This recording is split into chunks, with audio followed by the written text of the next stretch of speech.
में आई बाढ़ से जो किसानों की फसल क्षति हुई थी, इस संदर्भ में मैंने बिहार विधानसभा में क्वेश्चन भी किया था और माननीय मंत्री कृषि विभाग ने संतोषजनक जवाब भी किया। और यहाँ अभी विशेष सूत्रों से ज्ञात हो रहा है कि किसानों को लाभ नहीं मिलके कृषि विभाग से संबंधित पदाधिकारियों ने पोर्टल बंद कर दिया। मैं वास्तविकता की जांच कराऊंगा सरकार से। अगर जो पदाधिकारी इस पर दोषी आएंगे उनको अनुशासनात्मक कार्रवाई की जाएगी, क्योंकि किसानों की समस्या किसान जूझता है और ये बाढ़ प्रभावित क्षेत्र है।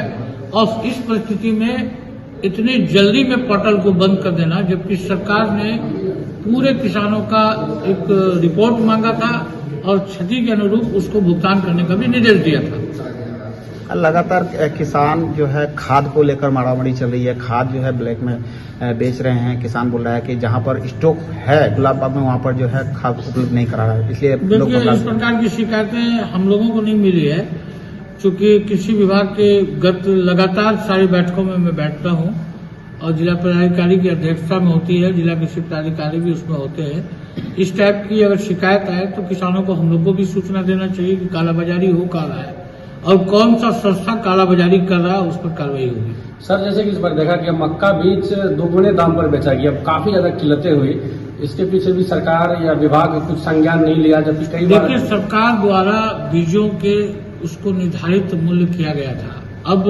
हमारे यहाँ चूंकि अंतर्राज्य से भी लोग बीज लाते हैं, लेकिन सरकार द्वारा जो निर्धारित जो जगह है उन जगहों से लेना चाहिए जो सरकारी रेट पर माल मिलेगा।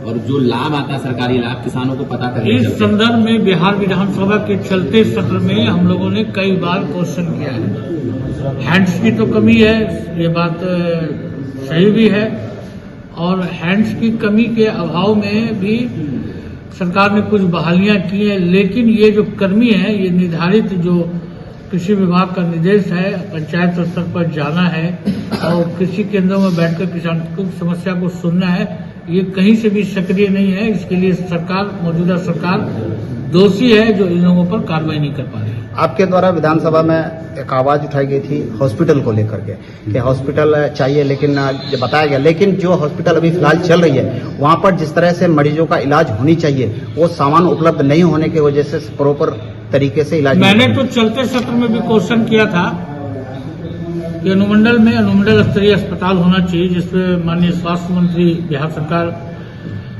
श्री मंगल पांडे जी ने जवाब भी दिया है। हॉस्पिटल बन जाना ये तो बहुत बड़ी बात है, हॉस्पिटल बन भी रहा है और यहाँ का जो स्टैंडर्ड होना चाहिए हॉस्पिटल का वो हॉस्पिटल भी होगा, लेकिन मरीजों के साथ जो सरकार का मुहैया कराया हुआ सामान या दवाई है या ऑक्सीजन है या और मटेरियल्स है, इनमें शिकायतें आ रही है। मैं इस बार जो आगे आने वाला जो विधानसभा सत्र होगा उसमें इन मामलों को उठाऊंगा कि कैसे यहाँ के, अब देखिए देहातों का मुख्य समस्या है कुत्ता काटने का, सांप काटने का, इस सब समस्या में जबकि यहाँ दवा उपलब्ध होती है, यहाँ के स्थानीय चिकित्सक लोगों को पूर्णिया रेफर करते हैं, उस रेफर करने के समय अवधि के कारण पेशेंट मर जाता है, जो बहुत ही चिंता और खेद का विषय है। हॉस्पिटल में इतनी लापरवाही है कि हम एक बार इलाज करने गए, हमको एक्सपायर दवा दी गया, जब उसको पूछा गया तो बोला कि नहीं गलती हो गया। अब इस तरह की लापरवाही जब वहाँ के स्टाफ करते हैं तो इस पर क्या कार्रवाई की जाए? ऐसी शिकायतें अगर आती है तो आप लोग लिखित रूप में दीजिए, मैं उसके वरीय पदाधिकारी से स्वास्थ्य विभाग के और हमारे जिला पदाधिकारी महोदय से बात करूंगा और उन पर आवश्यक कार्रवाई की जाएगी। हॉस्पिटल में सर एक्सरा की कमी, एक्सरा मशीन रखा हुआ है लेकिन सब बंद है। देखिए सरकार की उदासीनता के कारण कहीं वेंटिलेटर है तो टेक्नीशियन नहीं है, एक्सरे मशीन पड़ा हुआ है तो एक्सरे करने वाला स्टाफ नहीं है, ये सब बहुत सारी समस्याएं हैं। मैं चाहूंगा कि इन सारी समस्याओं को दूर करने के लिए सरकार पर आवाज उठाएंगे हम लोग निश्चित रूप से, और ऐसी सरकार जो निष्क्रिय सरकार है इसका बिहार से जाना भी बहुत जरूरी है ताकि सारे कामों को लाइन पर लाया जा सके। यहाँ नर्सिंग होम है सर अवैध तरीके से चल रहा है, इस पर क्या कार्रवाई होगी? ये तो सरकार के जांच का विषय है। जो अवैध तरीके से चल रहा है, जिनको सरकारी मापदंड के अनुसार नहीं है, तो उनको स्वतः यहाँ के चिकित्सा प्रभारी को, यहाँ के अनुमंडल पदाधिकारी को और ये लोग को यहाँ पर कार्रवाई करके उसको बंद करना चाहिए। सड़कों का जाल बिछाया जा रहा है। अभी भी कई ऐसे मुख्य सड़कें हैं जहाँ पर होनी है। निश्चित रहिए, हम लोगों ने जो मास्टर प्लान बना के दिया था कार्य योजना, उसमें सरकार ने अभी 80 रोडों को स्वीकृत किया है। लगभग पूरे विधानसभा में 152.363 किलोमीटर रोड बनेंगे, 98 ब्रिज बनेंगे, और जो सड़कें रह गई है मिसिंग लिंक, उनका हम लोग फिर कार्य योजना बनाकर इस वित्तीय वर्ष में दूंगा।